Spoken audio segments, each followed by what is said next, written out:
trained a group of school teachers recently in Ukraine. They're working with children who are so traumatized by the war there, by the sirens every night, by the drones that are dropping bombs into their utility grids. And is that an easy experience? Am I like all smiley doing that? I'm not. My heart is broken by what's going on in Darfur right now. What's going on in Gaza right now. What's going on in Ukraine right now. There are all these places where where where violent people are causing suffering and death to thousands of others. And so, am I like just this smiling Pollyanna? Do we just brush it off? No, we don't. We feel these things, and then I do though find someone I can train in EFT tapping and stress reduction in Gaza, and go train them so they can bring that work to those children. So we feel the empathy, and then we turn it into action, social action, turn it into effective action in the world around us.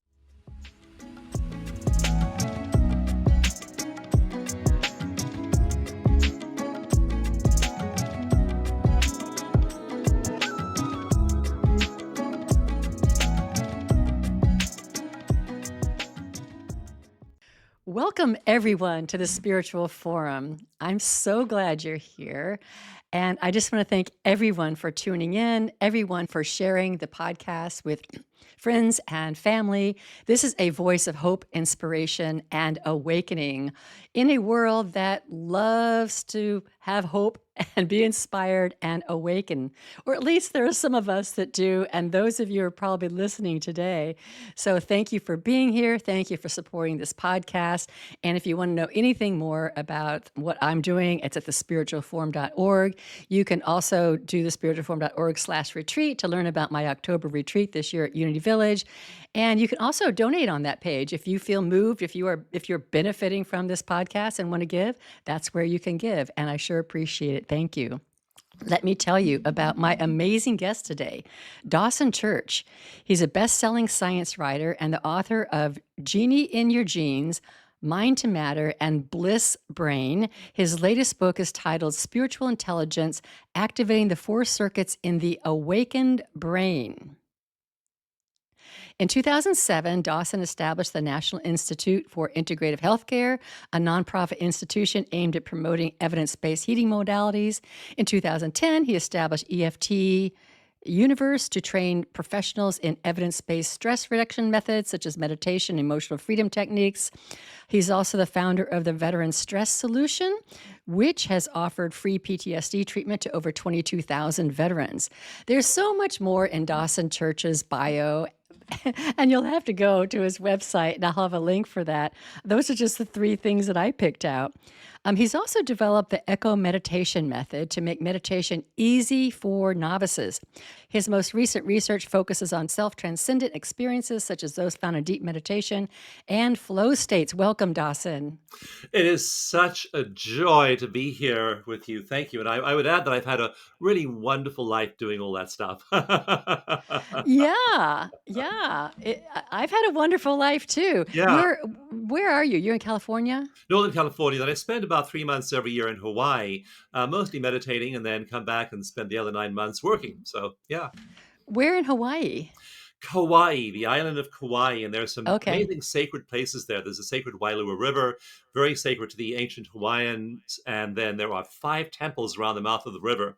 So that when I land there, I go to the temples, I orient myself there, and it's really one of the most transformative places on earth. So I love immersing myself in that space for a few months every year.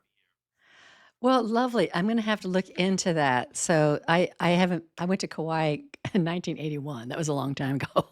And probably with the temples, like we've had people who say, we met them at a restaurant, and they say, "Oh, we love this restaurant." We say, "Do you know there's a 1,000-year-old shrine that's 100 yards away?" They've never been there. One guy said, "I jog past that every day. I never realized that shrine was there." So there are all kinds of secret places there that you'd never know if you were just a casual visitor. That's a deeply sacred place for renewal. Oh my gosh. All right. Well, thank you for telling me that. I have to look into that. So we're going to start with some rapid fire questions and then to get into your story. And I was wondering if you could tell us briefly. You've written lots of books, so you want to hear your whole book, but briefly, like in 1 to 3 sentences, what is your overall message? I think my overall message is that you and I and everyone are infinite beings in a finite body, and that the purpose of life, as Aldous Huxley explains in the Perennial Philosophy, is to live that way and have that experience. So that's really the ultimate message. I think that's why we're all here, to experience that personally. Great. Okay, thank you. That's lovely. Now, I know this one might be a little hard because I know you have met lots and lots of people, but could you just pick one extraordinary person that you have met that you would want to identify right now? I've had several mentors, and I've been so privileged to have them. And the one I pick right now is actually I talked to him I was on his podcast a couple of days ago. Is Jack Canfield, and Jack was the co-author of the Chicken Soup for the Soul series. Has just loved me like a son for a long time, and his nurturing, his caring, his insights have been so powerful in my life. His newest book, is actually a 25-year anniversary edition of the Success Principles. I've given that book to my children, my grandchildren, my housekeeper, my team members. So Jack Canfield is my one of my mentors and heroes. Wow. Well, you sound like you're really lucky to have met him and connected with him and have him as your mentor. I have books like that too, books I just give to lots of people. That sounds like a really good one. Okay, the last question is, what is your hope for the world? I'm going to go a little further than that, and I'm going to call this my prediction for the world. And being a scientist and being knee deep in statistics every week and every month, I read data. I look at over 1,000 scientific studies a year. I publish several studies on my own every year. And so I look at data, and this is not a hope, this is a prediction. If you look back at the last 500 years of history, human beings have been becoming steadily more compassionate.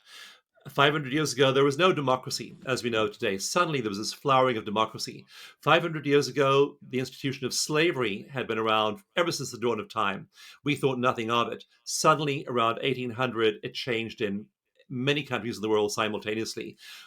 Women's rights suddenly blossomed in the late 1800s. And so, in all kinds of ways, we see people who had power giving it away to people who didn't, and a more egalitarian world based on compassion. So, there are a lot of trends that we can see. Nowadays, those changes are happening in much shorter time frames.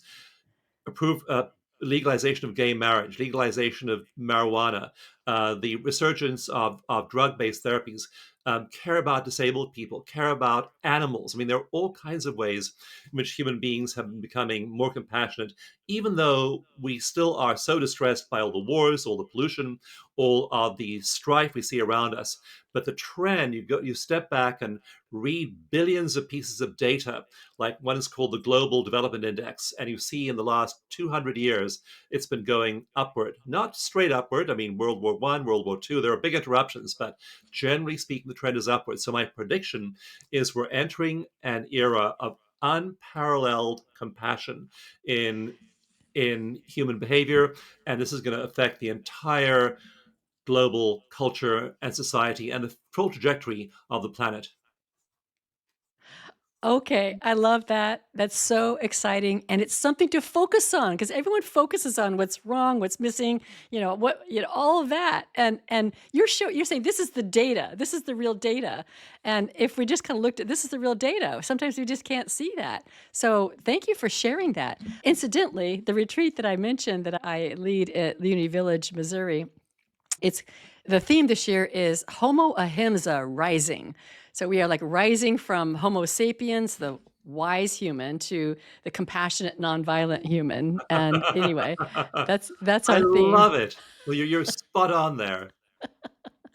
That's our theme. And also just the power of a few to create change. You get overwhelmed with the violence when you're trying to evolve to nonviolence, or you are evolving to nonviolence, and it doesn't take like everybody changing all at No. once, you know? Yeah, yeah. In fact, research shows that if you look at big social revolutions throughout history, research from a researcher called Chenoweth at Harvard show that it takes 3.5% of a population being deeply engaged in social change.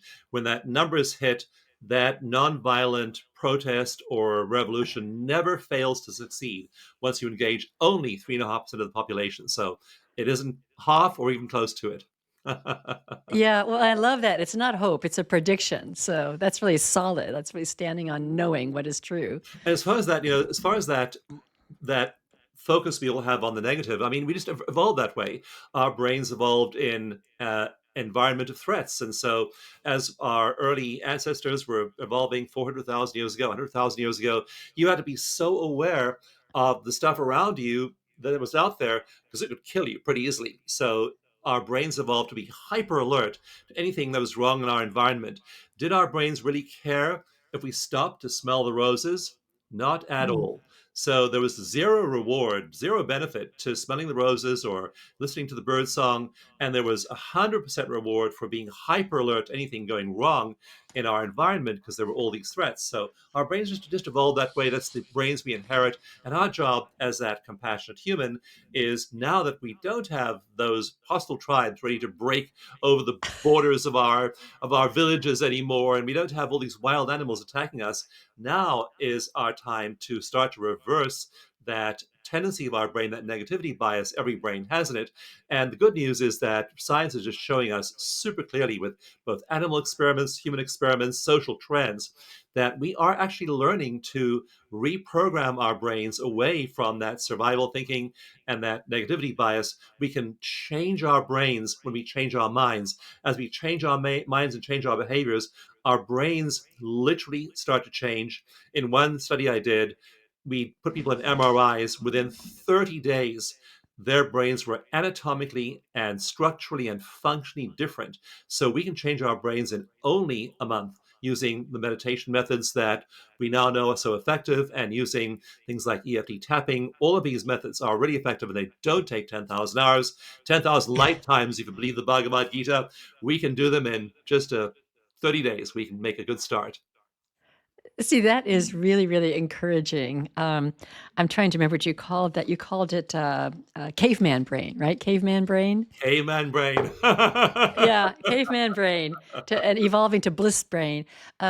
Okay, so we're kind of getting into your stuff, which is so interesting. But do you want to pause for a minute and tell your own spiritual story so we know a little bit more about Dawson Church and how you got to be doing this kind of work? I'd love to. And before we we went live and when we was just chatting, I was mentioning the perennial philosophy of Aldous Huxley. And Aldous Huxley said that there is a thread that goes through all the world's great philosophies, all the world's great religions, and it's common to all of them. And it only has three very simple principles to it. One is that we live in a world of change, number one. Number two is that below the world of change, there is the changeless, the eternal, and that the number three, the third principle is that our purpose in life, the reason we have a body, the reason we have a mind, the reason we're here, is to discover and experience that. That's principle number three of the perennial philosophy. And so, what I want to do too is challenge you as you're listening to Reverend Carol and I want to challenge you to give some real thought to the meaning and purpose of your life. And so that is why you're here, is to experience the unchanging below the changing, the changeless, the eternal that is below the changing world. And so that is all of our spiritual missions. Mine came about simply through suffering. As many people do, I had a very difficult childhood. I wound up being a really depressed teen. I just wanted to commit suicide many days, weeks. I tried a couple of times. I just was not at all happy or adjusted, and I didn't want to be here.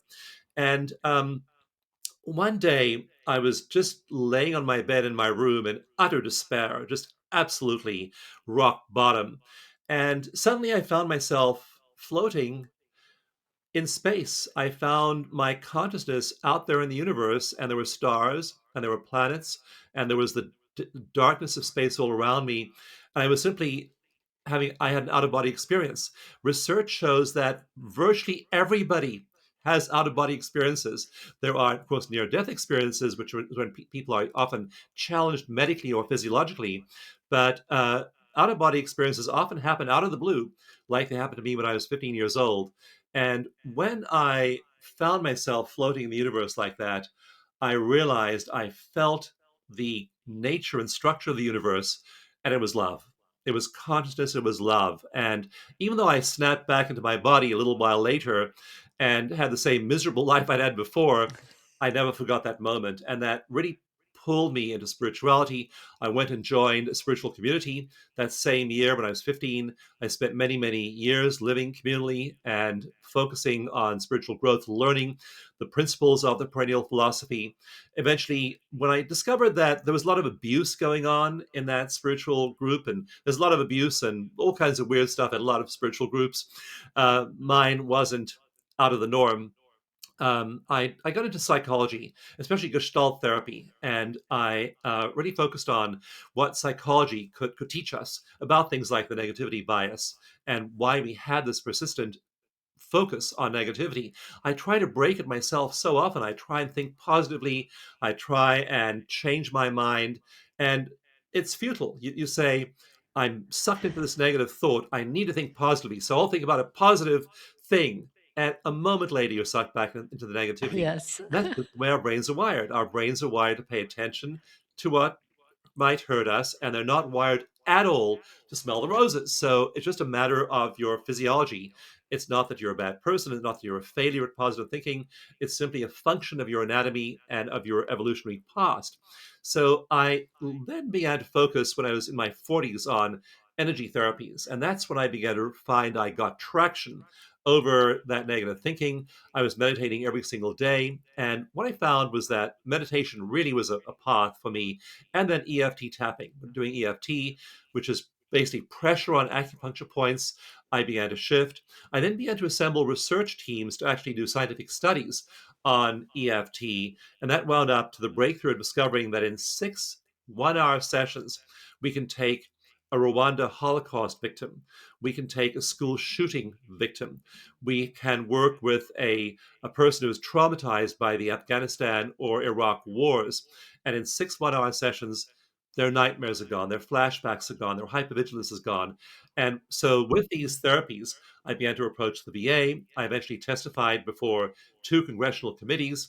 We were able, after 10 years, to get this approach adopted by the Veterans Administration. It's now in many hospitals. It's in Kaiser Permanente. It's in the National Health Service in England. It's a frontline therapy in countries like South Korea. So it's spread worldwide now. And so that was my veteran stress solution project, to get this to people who are suffering. And then I began to turn my attention, after we demonstrated that, to what happens when you aren't suffering.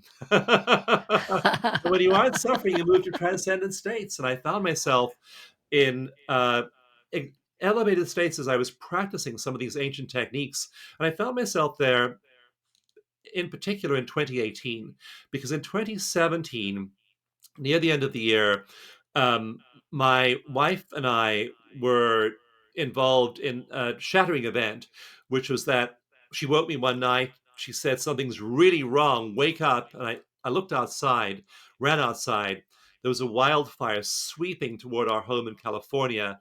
And I just screamed at her, we're getting out of here right away. We literally threw on our clothes, grabbed our car keys, sprinted out to our car as trees were exploding. And I mean, it was a nightmarish scene. Drove out through the flames, just barely escaped as the flames swept through that area. And that was just one of those life-changing events. 5,000 homes were destroyed in that single fire, that single night. 22 people lost their lives. Many of our neighbors were killed when their garage doors wouldn't open. They were trying to get out of the power went out and they couldn't get out of their garages, or the trees fell across the road. There are just all these tragic stories. And so, right after that, we were then intensively, in the days and weeks that followed, applying EFT and meditation and spiritual healing. And we had a very difficult time, but we found resilience. We found resources, inner resources that we didn't know we had. And so I wrote the book Bliss Brain to explain how I could sit there after the fire, in the months after the fire, in meditation, and be reaching transcendent states of incandescent joy every day with a destroyed Wow. life all around me. And so I wrote the book to try and explain this very puzzling phenomenon because it looks crazy. I mean, psychiatry has treated spiritual emergence and um, spiritual experiences like that as psychosis. If you're Right. if, when you're hearing voices, you're seeing angels. Well, guess what? Field of psychiatry, sometimes the real. So I wrote that book to explain the neuroscience behind this, and now there's been a big shift in psychiatry in the last 10 years to realizing that hey, it may be psychosis for the person who's say seeing demons and thinking about self-harm, but often people in spiritual emergence, they're hearing voices, and their hearts are being cracked open by love and often by trauma. So after that, I was having these blissful experiences, wrote the book Bliss Brain, and then um, have been studying these transcendent states.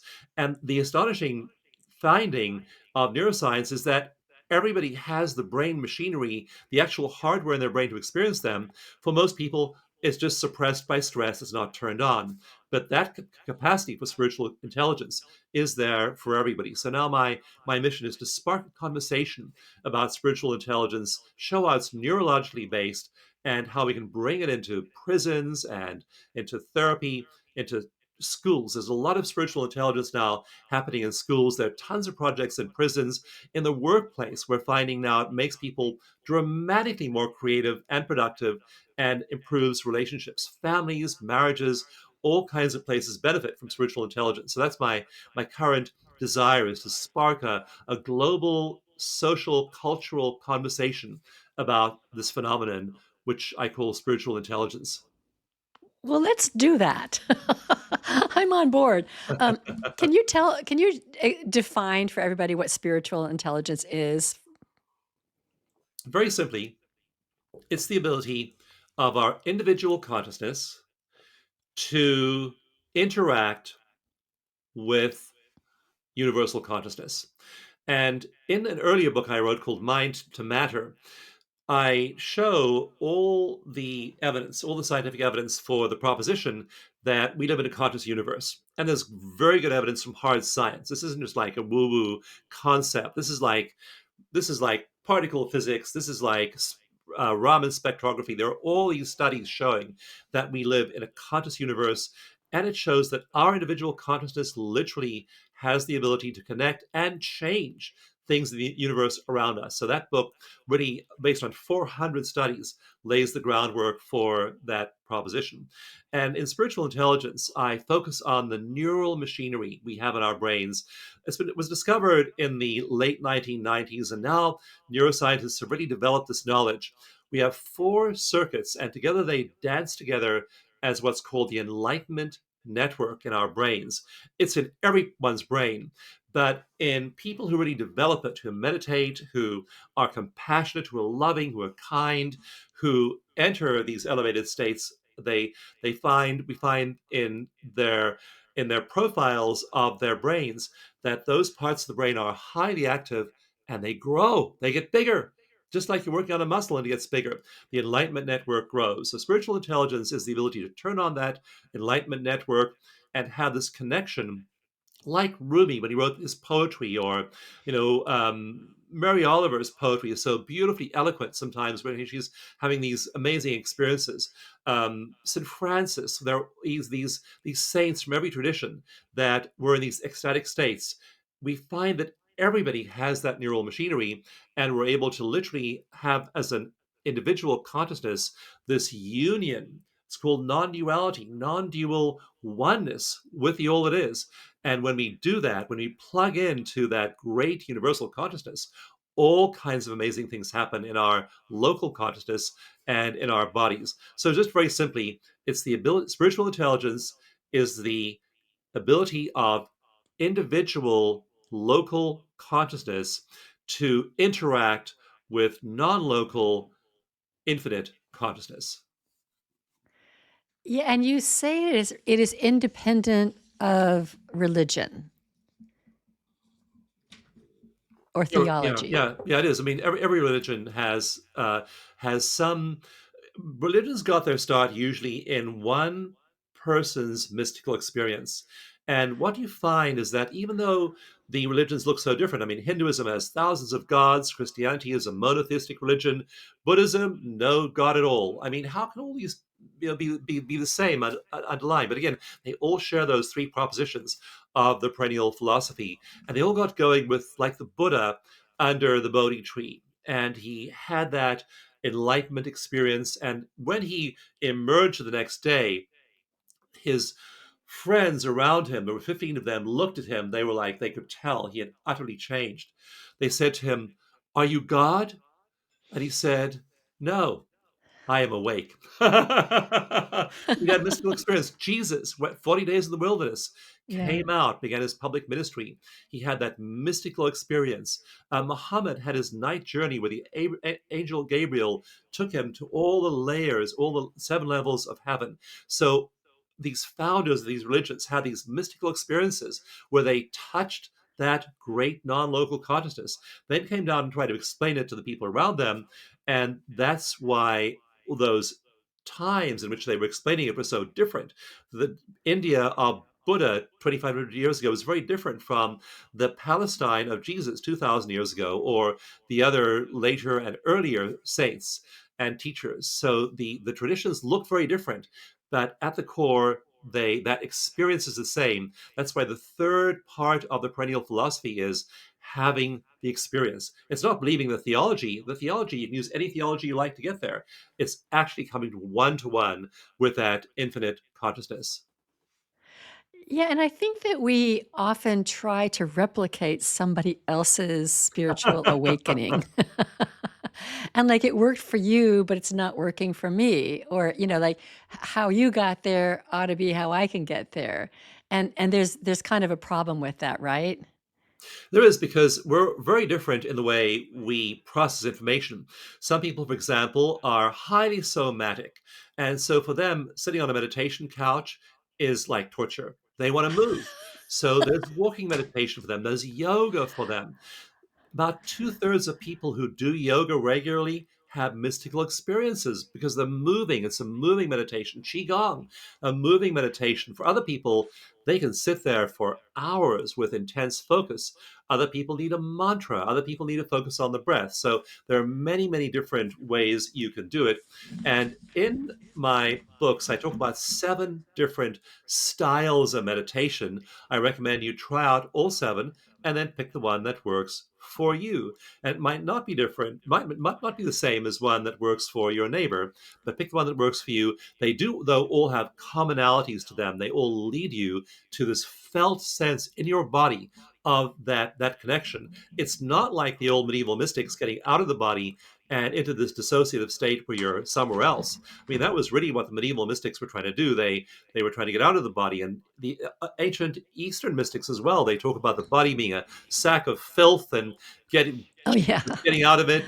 But that's not what modern mysticism is all about. It's having experience in the body, Mhm. anchoring it in the body, and then you go out and you're a loving husband and father and team member and member of society. So you're combining all of those, but the mystical experience itself, at the pinnacle of every religion, is the same. I love that you have, like, a cafeteria of It's modalities. a great analogy. Yeah. Yeah. Okay, why don't we talk about the 4 distinct circuits? Oh, yeah. So you want to turn these on, and you want to turn these four circuits on in a particular order. And I'll tell you why.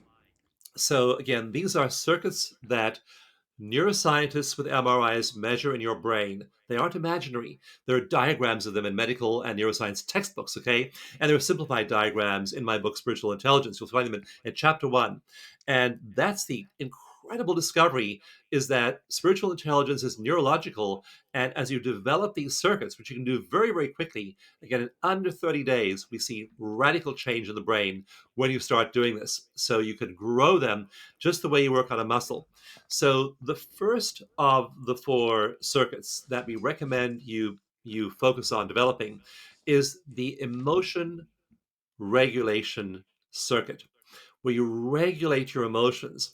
And in monks and nuns and long term meditators, this circuit is big and thick, just like people go to the gym and start working out their biceps and triceps and deltoids. Those muscles are big. The emotion regulation circuits of those monks and nuns are large. They have a lot of neural mass, a lot of neurons in those. In people with major depressive disorder, just the opposite. Those circuits are very weak and spindly, not very effective. So you want to work out the emotion regulation circuit. And when it gets bigger, which it does, in one case history in the book, in one particular guy, it grew by 10% a month when he began to Mm. work it out. So when you start to work out emotion regulation circuit and it grows, you then have much better ability to regulate annoyance and resentment and grief and shame and blame and all the other things that trigger you. So you become really unshakable. You become this imperturbable person with equanimity. And that's such a gift because you aren't reacting to everyone and everything around you anymore. So that's the first circuit we recommend you focus on. The second circuit active in these monks and nuns. And again, these are anatomical circuits in everyone's brain, in your brain as well. Oh, everyone listening, you have that in your brain right now. For goodness sakes, turn this thing on. The attention circuit, it's called the orbitofrontal cortex. And you want to make sure that's turned on. And when you pay attention, then you grow that circuit. And so, how do you do that? You pay attention to something. You withdraw your attention from the noise of the outside world and you direct your attention to positive things. So, that might be a mantra, might be a candle, might be a photograph, a picture of a saint, a photograph of a person you admire from contemporary world, a mentor, an animal. One woman, it was a whale that she saw on a whale watching trip. Another woman, it's her dog. So find something, but again, you practice paying attention to that thing and make that circuit bigger. The third circuit is a really interesting one. And we find that teenagers, for example, in a series of teenager studies, that there's an inverse relationship between spirituality and depression. Teens who are depressed are not spiritual. Spiritual teens rarely are depressed. So spirituality is the antidote for depression, and the same part of the brain mediates both of them. Either you're using this thing, this hardware you've got inside your skull for depression, or you're using it for spirituality. And it's called the mid prefrontal cortex. It's right over here behind your eyes. And we find in getting these long term meditators, it is really inactive. It's the part of the brain that constructs the sense of self. And the sense of self, the sense of focus on self goes way down in meditation. In depressed people, it's highly active. They're thinking about self, self, self, I, me, mine, my terrible life, my terrible problems, my terrible past, my miserable future, blah, blah, blah. It's all about me. In monks and nuns, it's about God, it's about the universe, it's about other people, it's about living a life of service. And so that they have an other orientation, powerful, and that midfrontal cortex changes. So you want the circuit that controls, it's called selfing. It's a selfing control circuit. You want that to dial down your selfing because people who are selfing are miserable. They're just miserable. Thinking about yourself and your problems makes you Yeah. miserable, makes you suffer. It's a very small world. Yeah. So to turn down that part of the brain. And the final, fourth of the four circuits is the circuit that mediates empathy. I feel love for others. Mirror neurons in my brain are turned on. When I see your suffering, I care about it. Your suffering, I care about you. So that's again why you see that monks and nuns, people who are spiritual, they're generous, they're compassionate, they're kind. And that circuit also is the one that mediates gratitude, awe, thankfulness, joy. So we find that people who are turning on that fourth circuit, the empathy circuit, they have this flood of positive emotion. That's how I could sit there after the fire in 2018, sit there in my meditation chair every day and just be completely blown away by bliss every day. Just this absolutely overwhelming love. I mean, I would sit there in my meditation chair.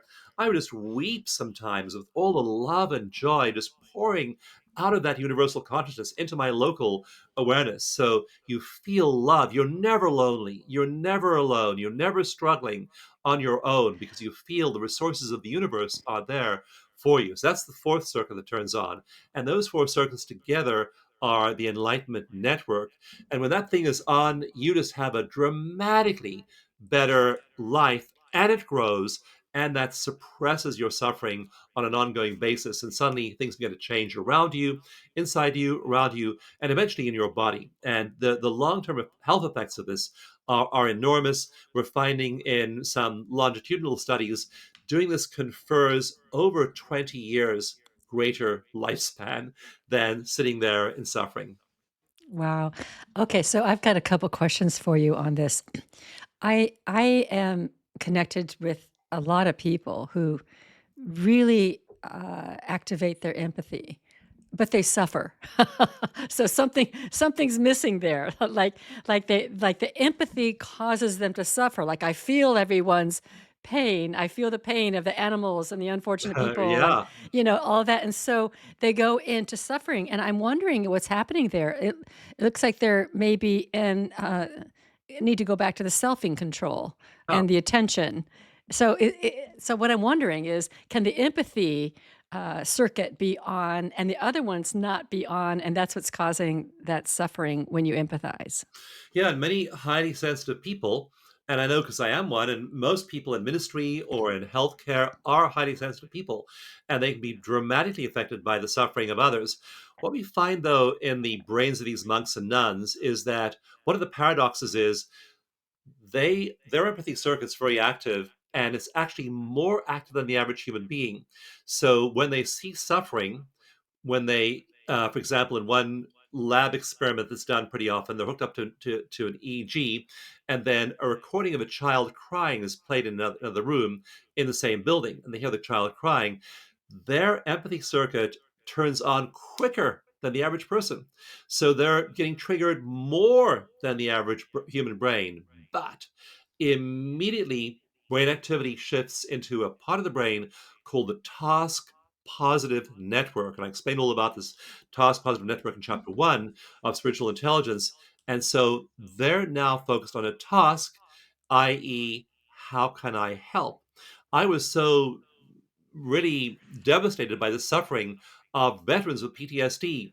Around 2002 and 2003, I was meeting these Vietnam veterans who are now in their 50s or 60s who had all this PTSD, new veterans from Iraq and Afghanistan, and my heart went out to them, and they just suffered so terribly. So, was there empathy? Was there compassion? Was there inner pain there about it? Yes. But what did I do about it? I went on and started a nonprofit and began to treat. The first year, we only treated 12 people. It didn't look like a very impressive effort, but we did. We did treat 12 people. We had 12 therapists involved in the first year, 2007, and we had 12 clients. Big deal. What use is it treating 12 people when there are 500,000 veterans who are suffering? Well, the next year we treated about 80, and the next year we treated another 120, and blah, blah, blah. Now the number's over 20,000 that we treated, and we've helped get this into the Veterans Administration. So that's the task positive network. How can I help? What can I do? And that's what people who are compassionate can do. They can focus that heartache into social action. When the Women's March was happening in my city, I went out and marched. When there are social issues, I donate, or I contribute in some way, or I protest. So again, that's putting some energy into the seeing the kinds of shift you want to see. Be part of that 3.5% who gets out there and does stuff as well. We're not supposed to go and build big walls, monasteries, and cloisters now and go hide behind them.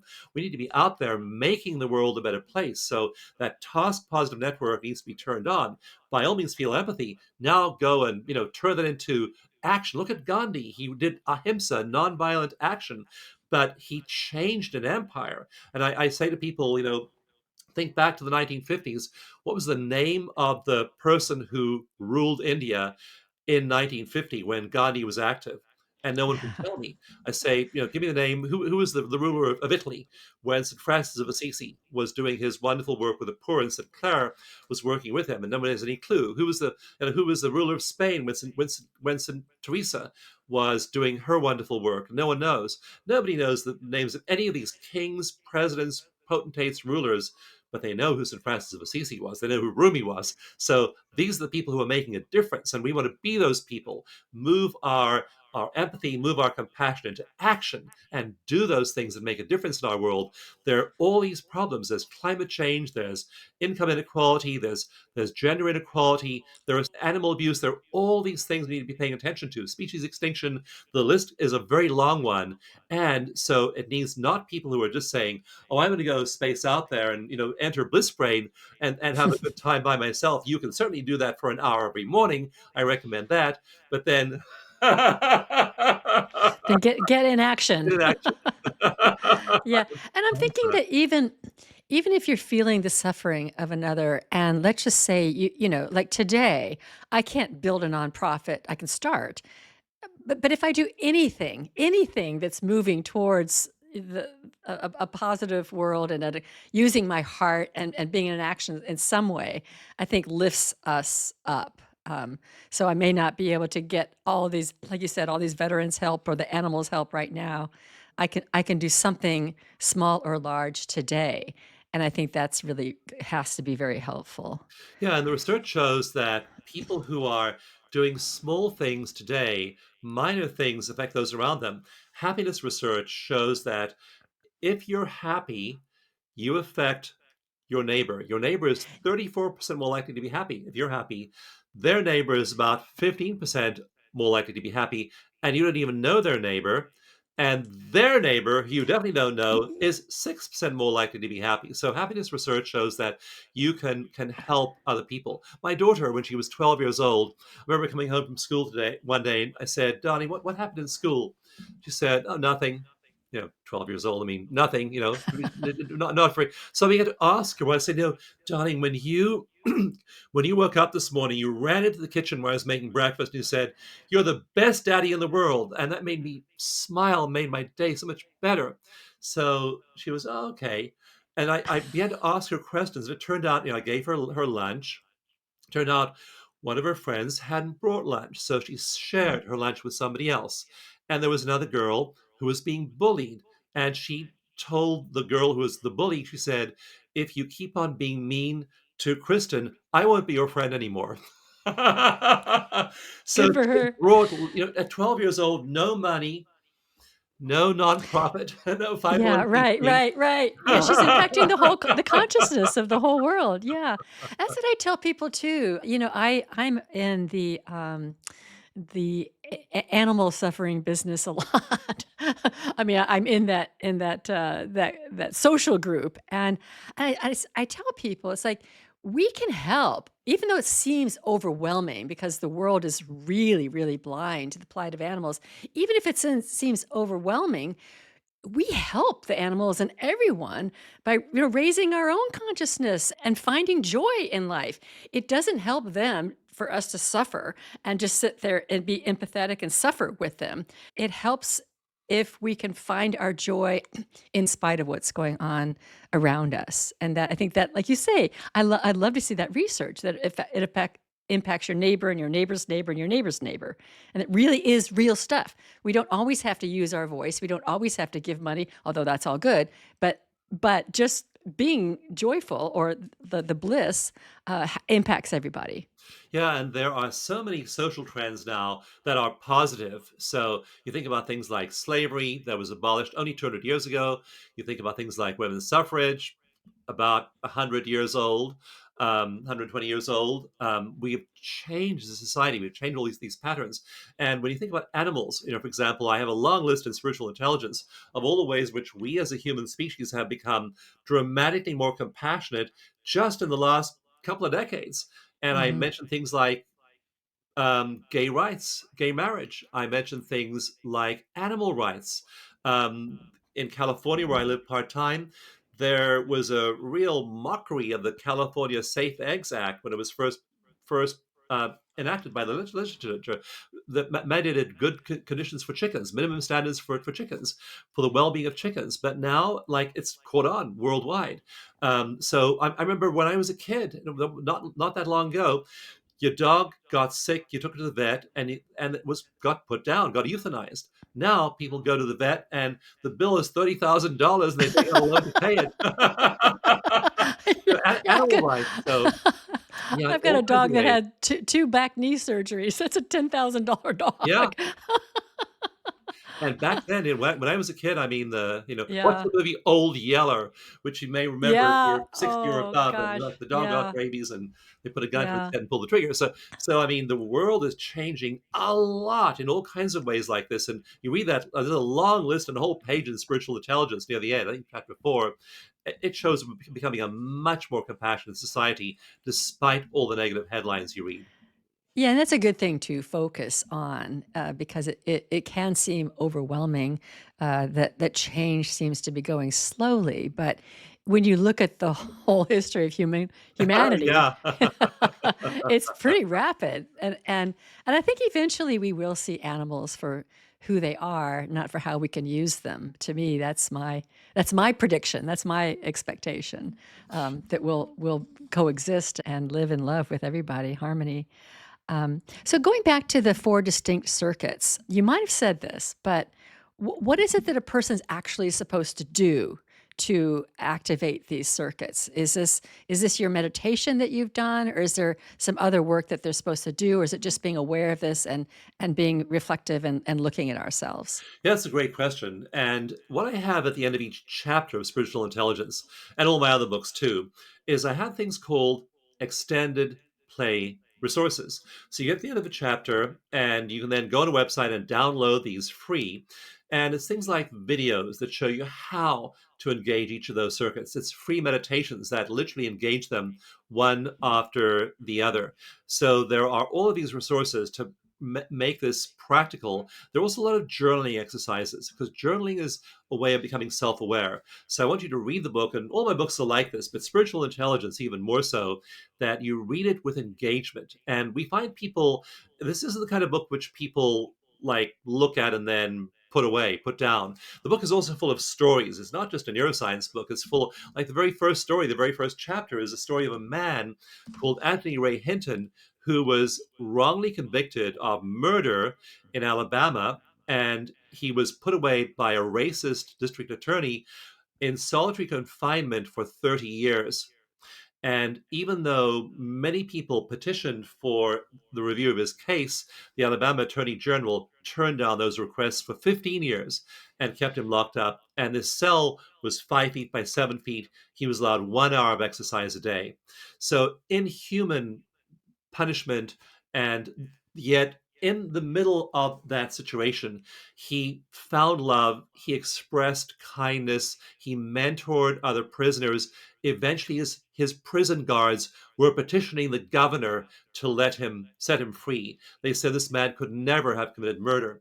So he had enormous spiritual intelligence. And I have stories of people like Joan of Arc and Pope John Paul II and Rumi and all these other people throughout history who've had this. And so you'll be inspired by all of these stories. And also, you go to the extended play section at the end of each chapter, you'll find all kinds of deepening practices, journaling exercises, downloadable meditations.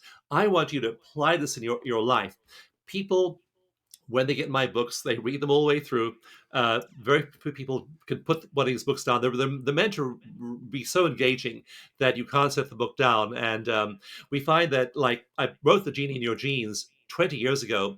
It's still selling thousands of copies every year. People read it, they love it. They email us about the epiphanies they've had reading the book.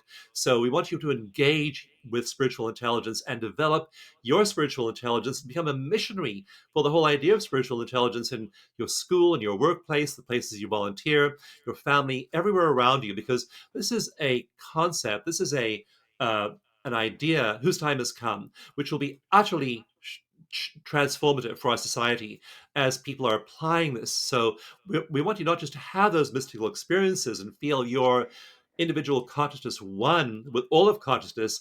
That feels amazing. We want you then to become a walking, living expression of that universal consciousness with all that love and compassion and wisdom flowing through you into the world around you, and you sparking spiritual intelligence in everyone around you as well. And so the book is intensely practical, geared to having you develop that. You'll feel dramatically better. I mean, we measure people's happiness levels in our studies. They go up immensely when they cultivate their spiritual intelligence. So you're going to feel dramatically better. And the genetic changes it produces, there are studies showing it turns on a whole suite of genes that improve health and longevity. So you'll enjoy a much richer and healthier life as a result. Yeah, I loved your opening story. Another story that of course, all the stories are so inspiring. It's so, it's so important to see these people who are actually living with this spiritual intelligence and going, oh my gosh, that's amazing. The other story that really moved me was the 29-year-old young woman who she ended up being a Holocaust victim, but she wasn't a victim at all. Yeah, Eddie Hillesum, and Yes. the story of Viktor Frankl is very well known, who was imprisoned in Auschwitz. But Eddie Hillesum was a young Jewish woman and was having these amazing spiritual breakthroughs during the Holocaust. She was helping Jews escape in Holland, where she was from, and eventually she was herself taken to Auschwitz and killed. But she's called the mystic of the Holocaust, and so her story is there, and her journals, her diaries are available. She's having these mystical experiences in a time when she says, quote unquote, the whole world has become a concentration camp. And so we know that a lot of these people did not have easy lives. It's not like, I've had an easy life, or that some of these mystics and saints have had easy lives. We all have difficult lives and we all have challenges. And one of the paradoxes is that if we use those crises to our advantage, we can actually use them to develop spiritual intelligence. We find that tragedy and traumatic events actually can spark post traumatic growth. And in two-thirds of people who have traumatic experiences, they actually do grow through that trauma. So there's no necessity for those really horrible things of your life to affect you negatively your whole life. You can use those very tragedies, those worst obstacles you've encountered, as the fuel for transformation and transcendence. So that's the really interesting thing about this. This isn't having a perfect life. This isn't having a perfect past. This isn't having an easy life. It is thriving in the chaos, however things are. And you develop this sense. It's hard to even explain this, Dr. Reverend Carol, because you get to the point where you just have such unshakable inner peace that bad things happen. Your house burns down. You lose all your money. You have a divorce, COVID. You get sick, and you just have this bedrock sense of well-being. We call that fundamental well-being. And chapter 4 is about the mystical experience. We study people. There are studies of 4,000 people in chapter 4, and we look at the characteristics of their mystical experience. And one of those characteristics is they have an unshakable inner peace regardless of what's going on outside of themselves. So you want to be one of those people, because if you are highly resilient and you're able to be joyful even in the midst of the Holocaust. Yeah, and it's phenomenal when you see that person, it's like, "Whoa." It's like, I want what they have, and so that's also what we can do for each other. Absolutely. And you spark in other people. One of the great things about it is that we find that initially it's a very internal, personal, private experience. So spiritual intelligence is something I'm doing internally. I'm feeling this incredible, the peace that passes all understanding in my heart. I'm feeling all this joy, all this compassion. It's all inside of me. It makes my heart just burst with love and gratitude and happiness. And after a while, and again, this is a set of studies that I explain in chapter 4 of spiritual intelligence, it begins to leach out of you. It begins to be a little bit outside of your body. And in the ancient Vedic tradition, they say it eventually begins to extend 12 finger widths away from your skin. I don't know how they came up with that number, but that's what they say. It starts to extend a little ways away from you. Then it extends a lot further away from you. And eventually you're doing what one of my dear friends, who's a research director at HeartMath, says: you are a radiant being, and you are radiating love into the psychosphere, into the energetic field of the universe with every meditation, with every breath. You're sitting there, and I do this every day when I meditate. I get up in the morning, I meditate, and the love just fills, first of all, inside your heart, inside your head, inside your body, and starts to spill over. And then you just feel this absolutely infinite love, because that's the way the universe loves you. You are so loved. And when you turn on the Enlightenment Network, you're able to receive that love and then express that love and live that love. And then you start to affect people around you. Like, I took a walk this morning when I was exercising, and there was a young woman walking up the path toward me, and she smiled and said, "Have a fantastic day." And I looked her in the eye and said, "You have a fantastic day too." We don't know each other. If my wife's walking with me, sometimes she says to me, "Did you know that person?" I say, "No, I know it. They're my neighbor." So you just start to be this being of overflowing, overwhelming love. And sometimes it's hard. Like right now, I've been training people in Ukraine.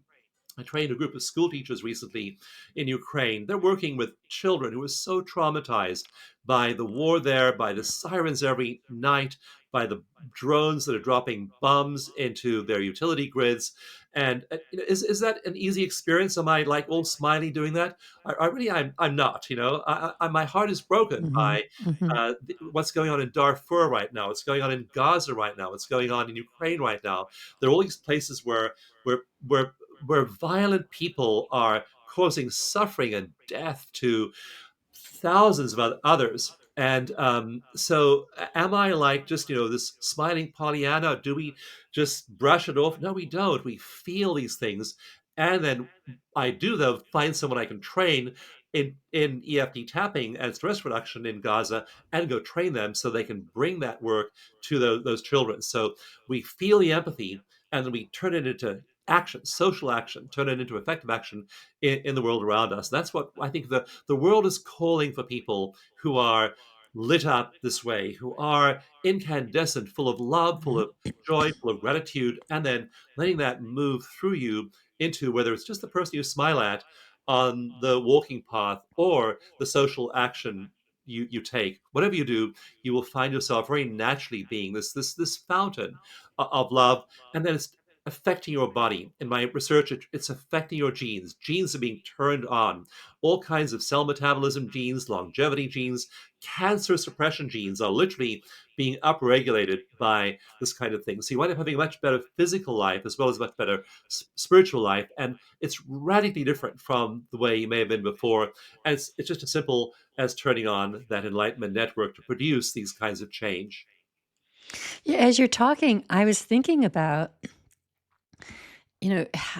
getting this kind of work into the people who are in positions to be the perpetrator. It's like, I'm not talking about the world leaders and all, but I'm talking about, guards, slaughterhouse workers, military.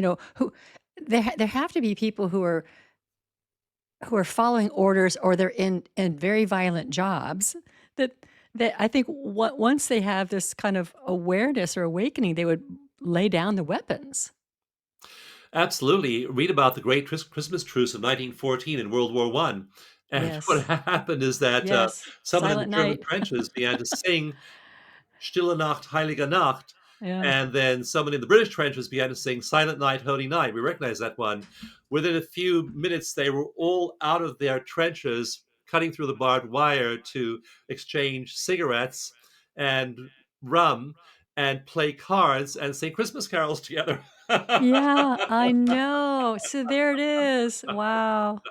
And find that person who you think is that cruel human being, and love them too.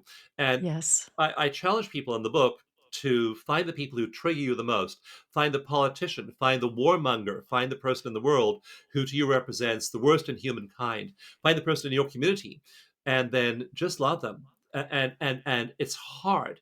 I mean, this is really difficult for me personally in meditation. I think about some of the people who are making war and doing violence to the planet or other human beings or animals, and it's not they're not easy to love, you know. Yeah, but it is essential. We Yeah. have to be love. You have to be love.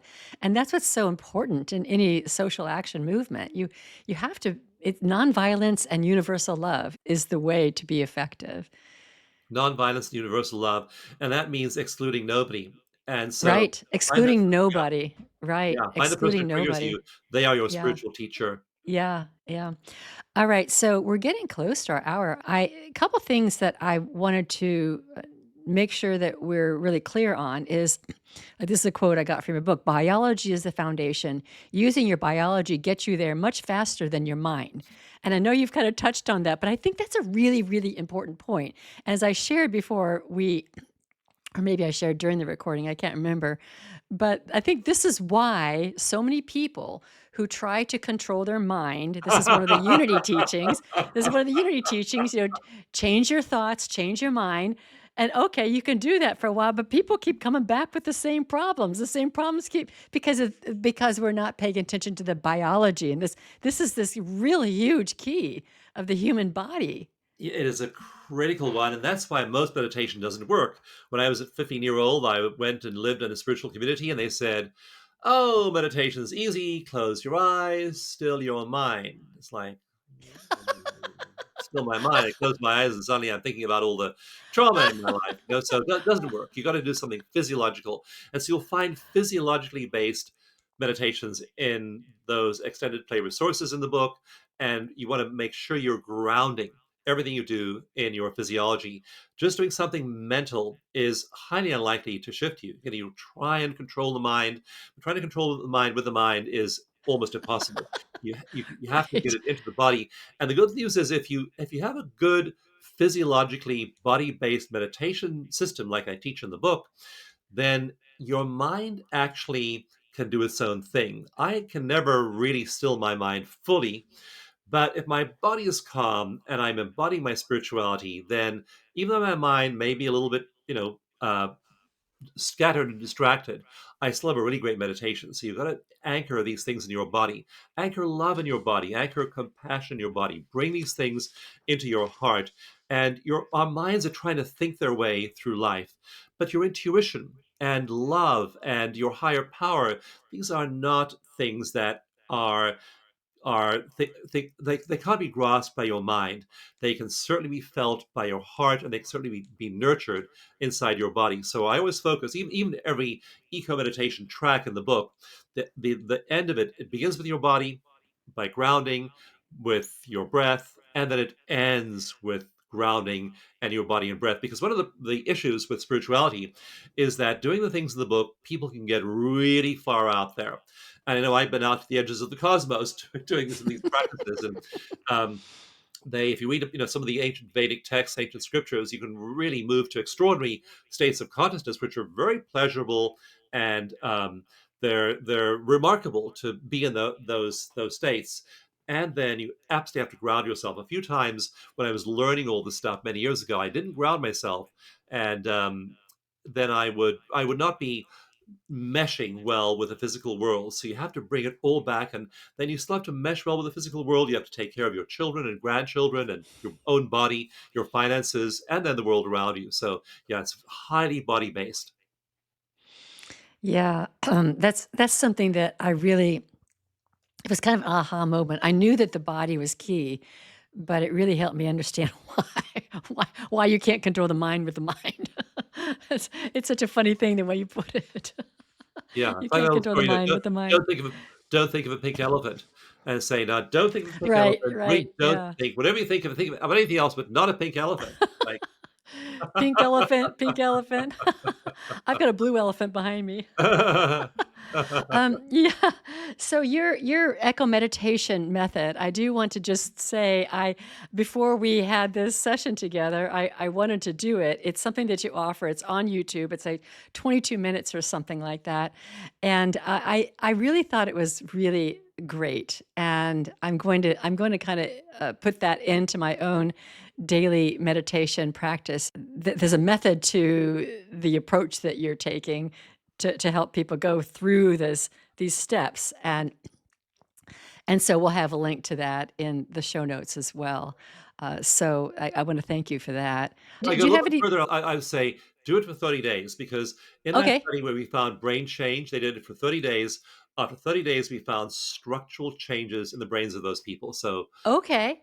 All yeah. right, so do it for 30 days, and, like, you could measure my brain or whoever's doing it for 30 days, and you can actually see that I've built some of these muscles of those 4 circuits. Is that what you're saying? Yeah, in 30 days in this MRI study, we found that people's suffering, self focused part of the brain, the mid prefrontal cortex, went dark, was quiet, and the empathy circuit was lit up like a Christmas tree after only 30 days of eco meditation. So it doesn't take long to shift the No. function of your brain. No, and yeah, 30 days, you can break a habit in 30 days. People just don't have the patience. Oh gosh. Okay, Dawson, what else would you like to share before we close? Do you have anything that you want to leave us with that we didn't discuss? Just one final thought, which is that this is hardware. It is in your brain. You do have these neurons. You have all 4 of these circuits already. You have the Enlightenment network. It is suppressed by stress. So if you're stressed, it dials down the Enlightenment network. When you de stress yourself, it dials up the Enlightenment network. When you meditate, you're going to diminish your stress. So um, I so passionately would encourage you to take that 30-day challenge, that 30 days of just using eco meditation in the morning for that half hour. We found that in one recent study, when you do that for 30 days, your productivity at work and home goes up by 20%. You get an extra day a week of time. Oh, Your nice. productivity goes way up when you do this, even more in 6 months. So yeah, do it, and just make it a practice, make it a habit. Of course, download the meditations on the book's website. Get a copy of the book. Share the book with other people. I want people to really be sharing this book with their friends and family, letting others know about spiritual intelligence, letting them know it's possible to develop it. And then the main thing to do is practice. Just use those practices. Within 30 days, you'll feel much better. You'll be connecting with non-local mind, with the infinite universe much more easily. And again, it'll become a habit. It'll feel so good, you'll never want to stop. So make it a habit, do it, and just feel all the good feelings and notice the blessings in your life when you do.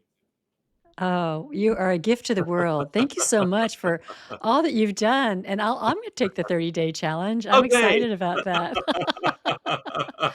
I'm excited about that. I mean, I think about this, the emotion regulation. I mean, it's really easy to look out in the world and go, "Boy, we need some emotional regulation." Well, we all need it, but it is something it is something that you can see clearly out in the world as well as in yourself, that just getting that under control would, really create a more harmonious world. So yeah, I love this. All right, so Dawson, thank you. We'll have everything on the show notes, and I'll add your link to the Echo meditation and put that on my own Facebook page and all of that because I think it's a great challenge. It would have been a really great challenge to do for Lent. But anyway, you don't have to have Lent, but that would have been a good challenge for people to take on during Lent. um, Yeah, so just apply it, and just you'll notice the changes happening very quickly. and that's lovely. I mean, quick change is wonderful. So thank you, Dawson. Thank you, everybody, for joining us. And I now close the Spiritual Forum.